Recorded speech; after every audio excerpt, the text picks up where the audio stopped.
Thank you. Full disclosure, I'm not a politician. Boy, it's great to be a Muslim because you get to go last.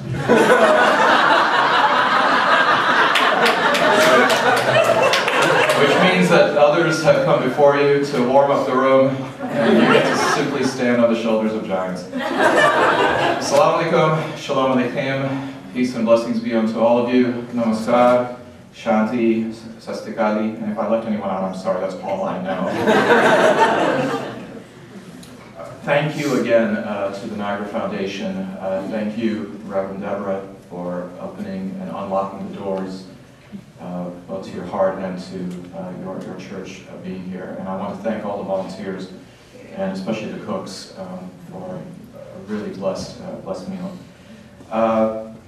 Probably like most of you, your first exposure to the word altruism was taking the SATs. Let's be honest now. And you learned it, and you thought you'd never have to use it again, like most of those words. I actually had a different experience. It was a word that really struck me. I was struck by the elegance of the word, and I was struck by its absence in my vocabulary before taking the SATs. And the last, I won't say how many years, since taking the SATs, it has been a journey of trying to understand this word, and understand it in all its complexities, all of its glories, all of its nuances. In the Islamic context, the word that approximates altruism is a word called itar. And although the standard SAT definition is concern for the welfare of others, I find that that definition is rather limiting. Because if anything, it seems just passive. You can be concerned. And in this world of ours today, the society where your level of engagement is really reduced to which hand to hold the remote control, I think it's important to recognize then that it is an active pursuit, and it has always been one that requires engagement. But what does altruism mean from an Islamic perspective? Well, the Prophet Muhammad speaks about this when he says that none of you truly believes until he loves for his brother what he loves for himself. And again, this is not something that is really new. My esteemed predecessors, both here on the podium as well as theologically, can attest to this. I think what happens, though, is what's more critical is understanding who's your brother. Because oftentimes this intrinsic sense of altruism, this almost reflexive empathy that one might feel to do something, is limited by our own prejudices, our own barriers that we then erect, as to say, well, who's eligible for my altruism? If one takes a look then at the earliest community in Islam, as it is reified in the year 622 when the Prophet Muhammad and a small and very beleaguered group of followers migrates to then the city of Yathrib, which becomes known as Medina, he encounters a very diverse community of people. Jewish tribes, pagans, and now this new group of marginalized, persecuted Muslims who have no place else to go. They are dislocated. And one of the first things that he constructs is a constitution. An agreement among the people to say that you have to be altruistic toward one another. And it is irrespective of what your classification was prior to this. When he arrives in Medina, Jews, pagans, Muslims are all beholden to one another.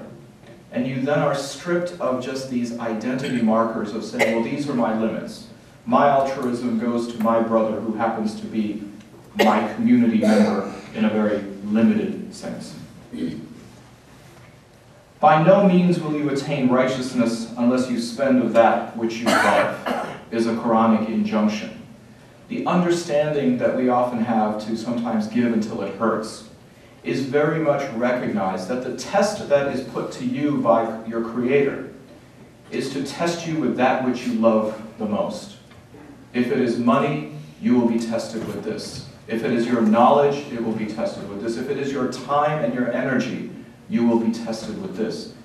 And the challenge is to see how freely you give of all of these bounties that have been given to you, because after all, your knowledge, your wealth, your time, and your energy are all given to you to hold in custody from your Maker. The best charity is that given when one is in need and struggling. And this speaks volumes in the current climate that we have. And I'm always struck as a child of the West, having grown up my entire life in the UK and the US, to find that at some of the bleaker moments, it is then that some of the people in the worst position tend to open their hearts and their wallets and their time and their energy more than others who really ought to be in that position to give so indiscriminately. Part of the issue, though, is the recognition that altruism sometimes needs to be legislated. There needs to be a divine nudge. And all religions have this. The concept of tithing. In Islam, it's the concept of zakat. It is one of the 5 pillars of Islam that you must give 1/40 of your assets on hand forward to those who are less fortunate for you. And the way that it is described in Islam is rather beautiful.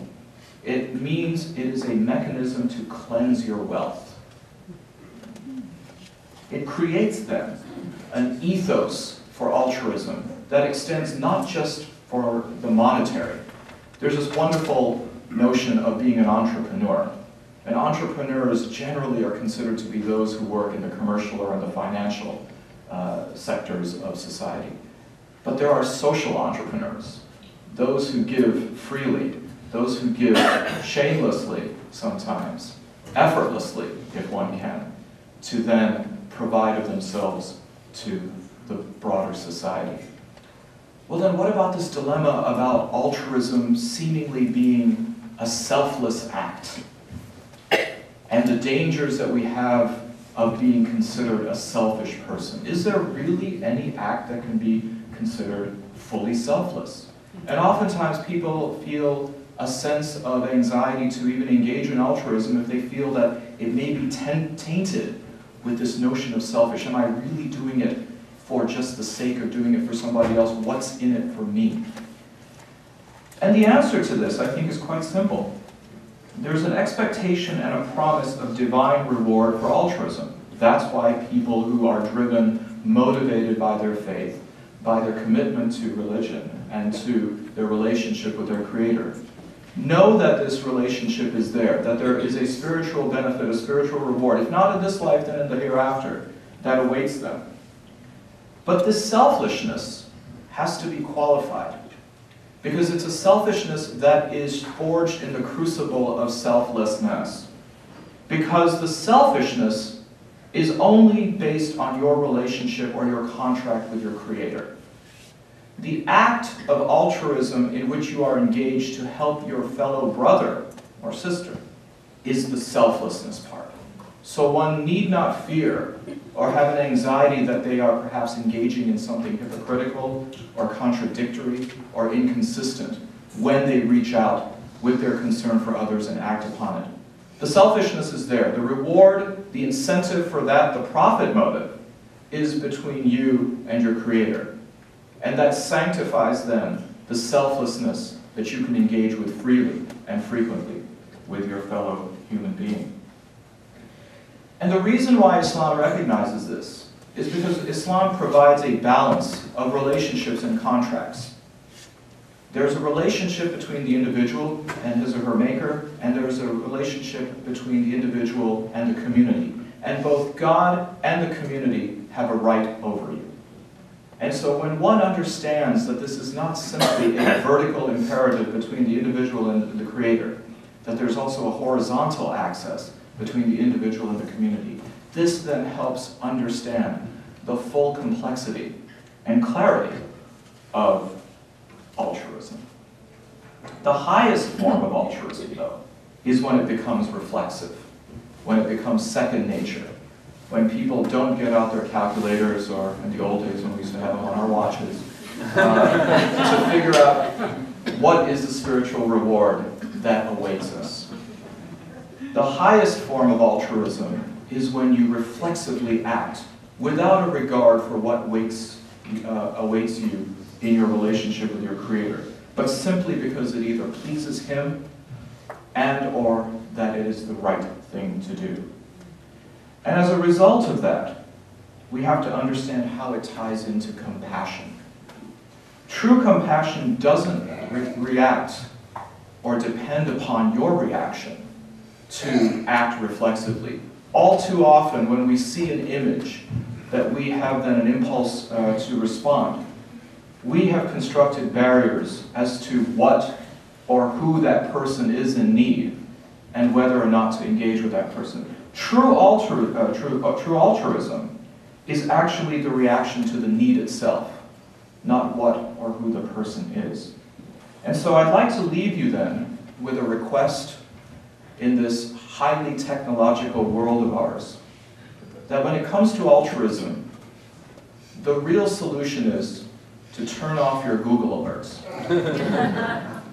Google alerts tend to be very reductive. They limit the scope of what you're interested in hearing about when it comes to news items. Now, I understand that we're all very busy, and there's a cacophony of voices that are out there that sometimes get lost in the static of information, but it also then reduces your ability to see the bigger picture of who all is in need. The people in need are your brothers and your sisters, and they are your brothers and sisters in humanity, irrespective of some of the barriers we place on it. Thank you.